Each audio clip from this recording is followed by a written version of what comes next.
So at this point, I just feel like no matter what I say, people have to go ahead and just do what they want to do. So I beg, let's just talk about this movie.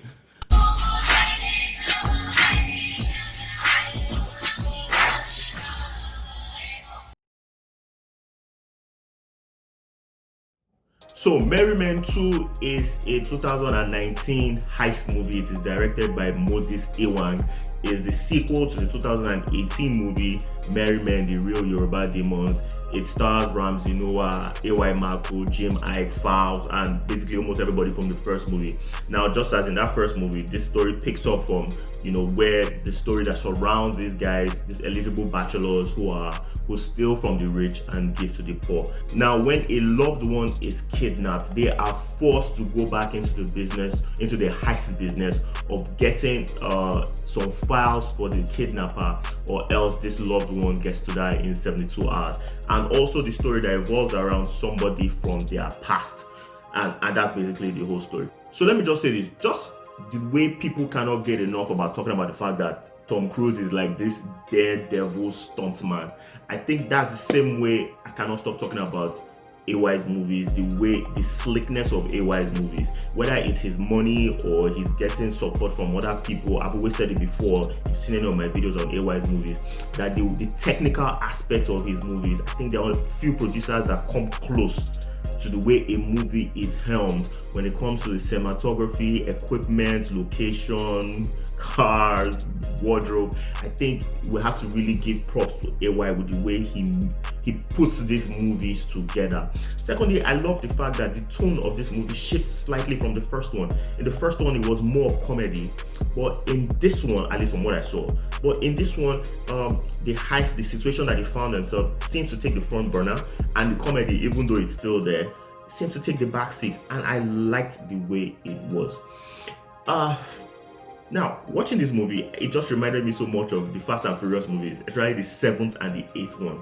It's not as if it's a bad thing. And yeah, people might be like, okay, so what? And listen, if you've seen all of my videos, I've always said it there, I'm a disciple of it's not what you do, but how it's done. Okay? But just like the first one again, it's how this movie is done, how it's executed, that I have issues with. Now, even the Fast and Furious movies, yeah, when you watch it, you find out that some of them have become very silly. In fact, if you see the trailer of Fast 9, you just believe that, yeah, these people have finally lost their mind, with the defiance of physics that they have in those movies. But for all the lapses they have in those movies still give us, they push the boundaries of how believable stories are, but they are still fun, believable fun, if I can put it that way. And that's the problem I have with Merry Men 2, Another Mission. I feel like there's some things there that were not very, very necessary. Let's start with the dialogue. Yeah, it's when you watch this movie, you get the feeling that they are trying to appeal to a foreign audience, which is not bad. But I just feel like you cannot do that at the detriment of one of the things that keeps a Niger movie Niger, and which is the dialogue. The dialogue felt a bit too foreign for me. I'm sorry, it's just the way I saw it.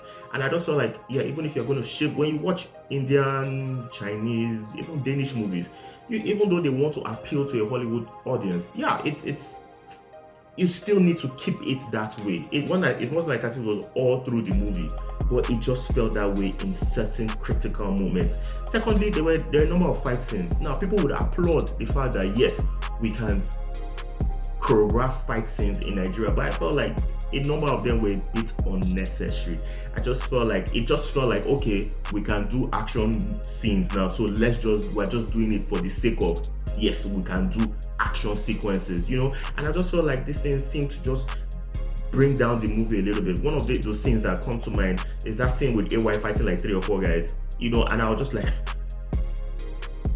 really, and it just took me down. Like this wasn't what I wanted to see in this movie. But that aside, you could even say, okay, these things are nitpicking or whatever, but I just felt like when you watch the movie, there are some of the characters that are not fleshed out enough, which leads to some certain plot holes. And that's where I feel like, once again, in some of our Nollywood movies, our screenwriters have let us down. Yeah, it's just in my opinion. I just feel like, okay, like look at some characters, like Ufoma Mcdermott's character.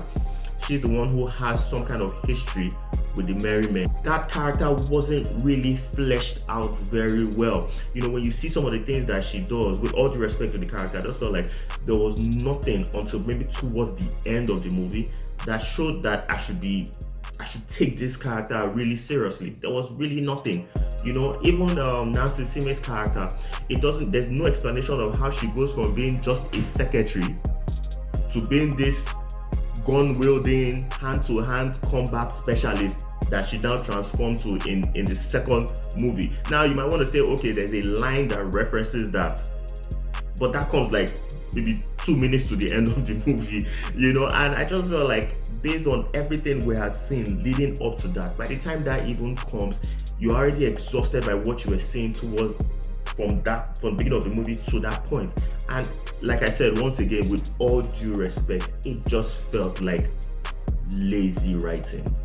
It was just the way it was. I don't want to create spoilers, but there were a number of plot holes that went here and there. Like I said, the fight scenes, as okay as they were, I just felt like, hey, we could have done without some of them and use that to flesh out some of the characters and give us a more believable, much more fun story. And for me, describing this movie, I'll just describe it the same way 50 described Vivica when he was like, when I was Vivica, I thought I was on to something, but then the next week, nah, man, it was nothing. And Merry Men, Another Mission will get a 2.5. I don't know, it's just a case of nothing gained, nothing lost from the first movie, despite the fact that yes, we feel like we've got action sequences on lockdown, but despite that, despite the flashiness of the movie, cars, everything, if you see my videos, it has to be about the story. And with the plot holes and lack of character development in the movie, it didn't just do it for me, in my opinion. So, but for you that have seen this movie, what did you think about it? Whatever your thoughts, please comment below, let us know. Please like and subscribe if you like what you've seen. And as always, thanks for watching in this COVID-19 era that we're in right now. Do something good for your neighbor today. Peace.